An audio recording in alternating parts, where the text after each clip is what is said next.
ዘፈንና ዘመን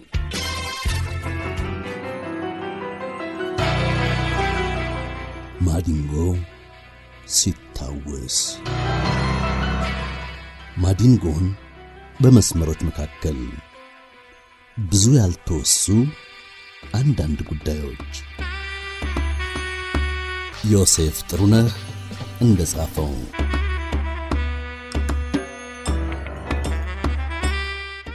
በጣም ጨቅላ በሚባል ዕድሜያቸው የድምጽ ማጉያ ጨብጠው ለዘፈን ከመድረክ ከወጡ ዜመኞች አንዱ ነው። የ603 ክፍለ ጦር ሰዎች ድምጹን ሰምተው ለሙዚቃ ክፍላችን የሚመጥን ተስፋ ያለው ታዳጊ ነው ብለው አባል ለማድረግ የፈጀባቸው የአንድ ሙዚቃ ዕድሜ ብቻ ነበር።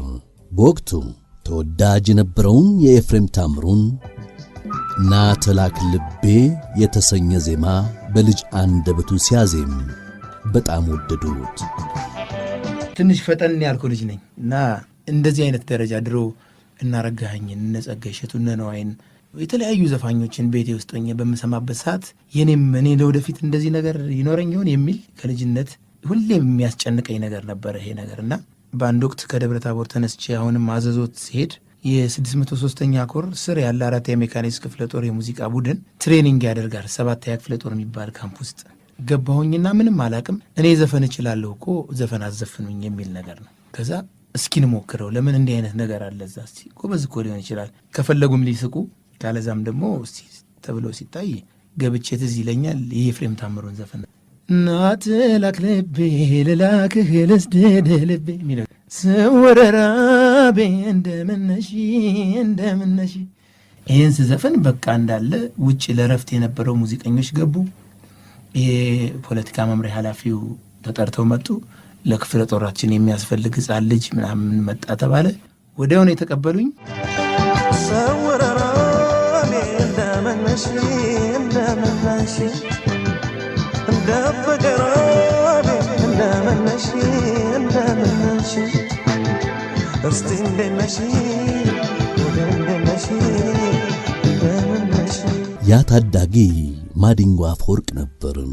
ያን ጊዜ በልጅነቴ ከአባቴ ጋር ሁል ጊዜ ቤተ ክርስቲያን አልቀርም።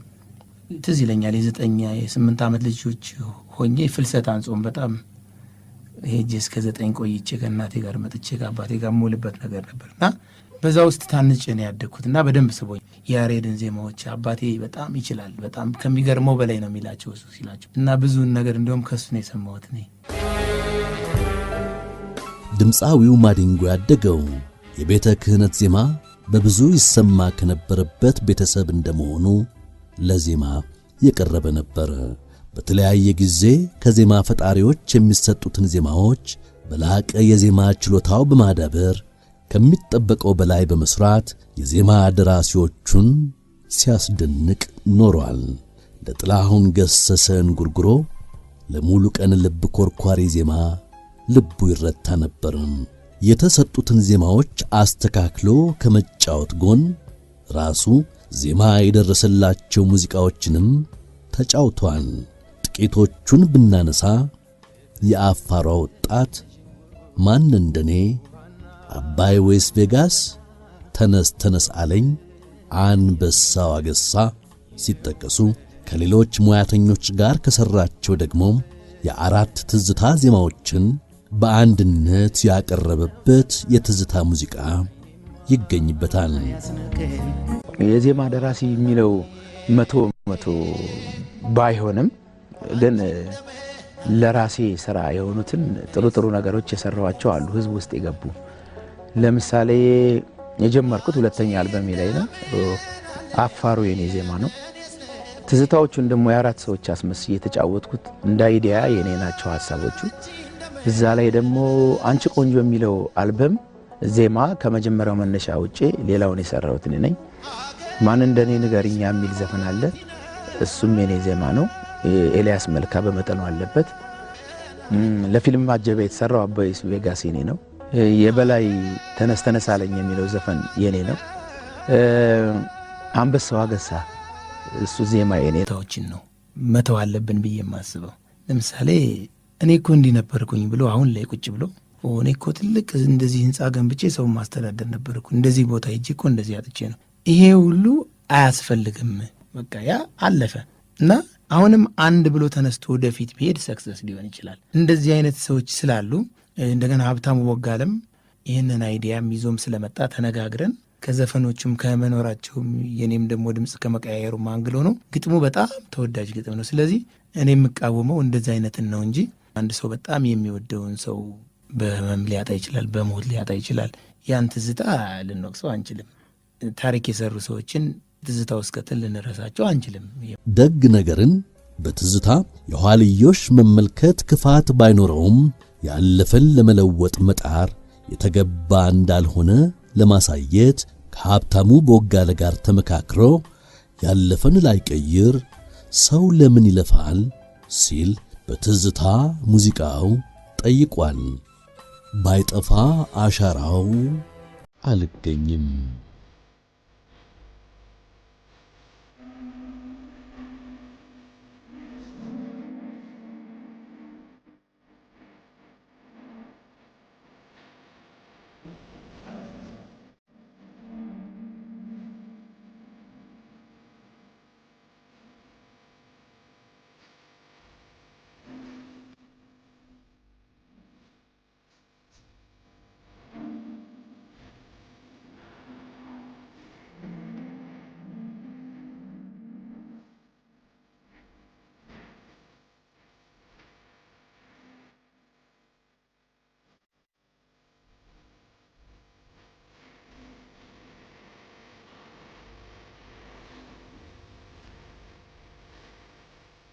ስፋት አመልካች ነው።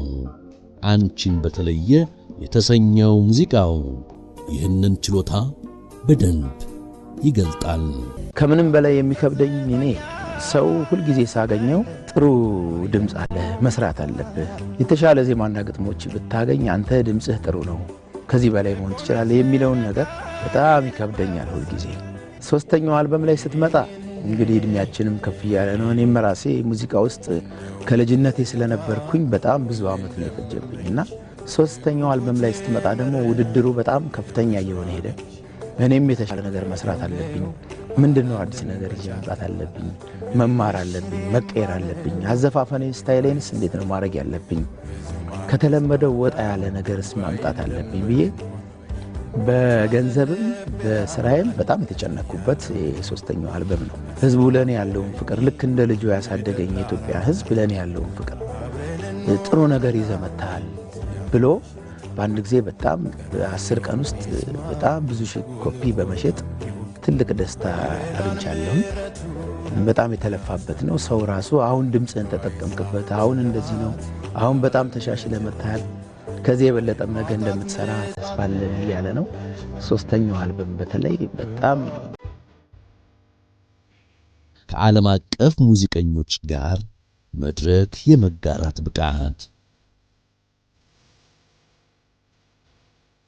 ከኢትዮጵያ ውጪ በበርካታ የአረብ ሀገራት አሜሪካና አውሮፓ ለኢትዮጵያውያንና ኤርትራውያን ሙዚቃውን ሲያቀርብ በናፍቆትና ደስታ እንባን የሚያራጨውና ትከሻን የሚያስፈትሸው ማዲንጎ ዝናቸው የገነነ ዓለም አቀፍ ሙዚቀኞች በነበሩበት መድረክም ሰርቷል። ዓለም አቀፍ ልምድንም ቀስሟል። እነ ቢዮንሴ፣ ኤኮንና ሌሎች ታዋቂ ዝነኞች በተገኙባቸው የሙዚቃ መድረኮች በኢትዮጵያ፣ ካናዳና አሜሪካ መድረክን ተጋርቶ ሥራውን አቅርበዋል። ከዛሬ 12-13 ዓመት በፊት ጀምሮ ነው ወደ ውጭ መውጣት የጀመርኩት። የዛሬ 12 ዓመት አካባቢ እንግሊዝ ሀገር ነበርኩ። ክለብ ሰራ ነበር ለንደን። ከዛ ደግሞ ፍራንክፈርት ጀርመን ውስጥ ጫወት ነበረ። እንደዚሁ እስራኤል ሀገርም ሄድ ነበረ። መጀመሪያ ከሀገሬ ሳልወጣ ሸራተን በሚደረጉ ዝግጅቶች ላይ ዓለም አቀፍ እውቅና ያላቸው አርቲስቶች ሲመጡ ከነሱ ጋር የመስራት አጋጣሚ ነበረኝ። እነሱ የሰሩበት መድረክ ላይ መጫወት በጣም የሚያስደስት ነገር ነው። እንደነ ቢዮንሴ አይነት እንደነ ሉዳክሪስ አይነት ሰዎች ጋር የመስራት እድሉ አጋጥሞኛል። ወደ አሜሪካን ሀገር በሄድኩበት ጊዜ አምላካቸውን በአመት አንዴ የሚያመሰግኑበት ቀን አለ። በእንግሊዘኛው ታንክስ ጊቪንግ ዴይ ይሉታል። በዛን ጊዜ አትላንታ ውስጥ የሆነ ፕሮግራም ተዘጋጅቶ ነበርና በዛን ጊዜ ኤከን የሚባለው ዘፋኝና ሉዳክሪስ የሚባል ዘፋኝ ሆነው ከኢትዮጵያ ደግሞ እኔና ታምራት ደስታ እና አብረህት አብዶ ትግረኛ አብራራ የሚጫወተው ሶስታችን ተጋብዘን ከነዚህ ታላላቅ እውቅና ካላቸው አርቲስቶች ጋር አንድ ላይ መድረክ ላይ ተጫውተናል። ትንሹ ድምፃዊነት ምን ይደንቃል ሲል በአክብሮት መልሷል። በሁለት የገቢ ማሰባሰቢያ ታላላቅ ኮንሰርቶች ላይ ከጥላሁን ገሰሰ ጎን ሆኖ መጫወቱን በክብር ሲጠቅስ ይሰማ ነበር።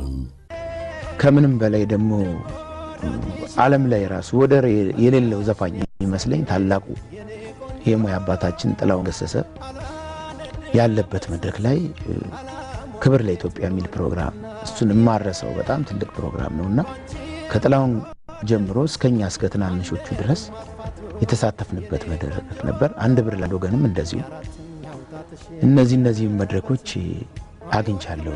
ከጥላሁን ደግሞ አንድ እንጉርጉሮ አለ በጣም ወደው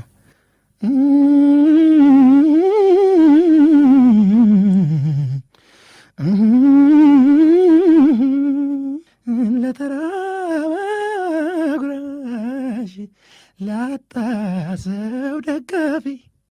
ደግሞ ወደ መጨረሻ አካባቢ አሁን እያደግኩኝ በጣም ስመጣ ደግሞ ደሜ ውስጥ እየገባ የመጣ ዘፋኝ ሙሉቀን መለሰ። እንደኔው አእምሮ እንደኔው ሰውነት ያንቺ የሚፍቀድልኝ ልመላለስበት በልብሽ ጎዳና ጻፊኝ ልዋልበት ባይነሽ ልንከራተት ልመላለስበት። አስገባው ስያሜ ያጣሁላት አልበም ሲወጣ ወቅቱ የኢትዮ ኤርትራ ጦርነት ጊዜ የነበረ በመሆኑ በስፋት የሚደመጥበት እድል አልነበረውም። እንዲያም ሆኖ ሙዚቃውን የሰሙ ሰዎች በወቅቱ ብዙ ሰላማዊ ያልነበረ እንቅስቃሴ ለነበራት ኤርትራ የተዘፈነ ይሆን እያሉ በጨዋታ መልክ ያነሱት እንደነበር በአንድ ቃለ ምልልሱ አውስቷል። እንዲሁ በወታደሩ ክፍል በብዛት ይደመጥ እንደነበር አንስቷል። ይህ አልበም ለብዙሃኑ ሰው ለሰስ ብሎ ያለፈ አልበም ነበርም። ከብዙ ሰው ምድብ ውስጥ ግን የሙዚቃ ሙያተኛና ሀያሲው ሰርጸ ፍሬ ስብሃት አልነበረም። ለእርሱ አልበሙ ልዩ ነበር። በተለይም የማዲንጎ ቅኝት ታዋቂ የዜማ ችሎታ ማዲንጎን በተለይ አማን ነው ወይ ጎራው የተባለ ዜማውን ስሰማ አንድ አዲስ ግሩም ሙዚቀኛ የኢትዮጵያ ሙዚቃን እንደተቀላቀለ አወቅኩ። በአልበሙም ዙሪያ መጣጥፍ ጻፍኩ ብሏል ሰርጸ። እርሱ እንዳለውም ማዲንጎ ቅኝቶች የማይበግሩት ዝቅ ብሎ ዜማ ማስታመምን ከፍ አድርጎ ታዳሚ ማስጨፈርን የታደለ ሁነኛ ድምፃዊ ሆኖ ዘለቀ። ብዙ ያልታወቀው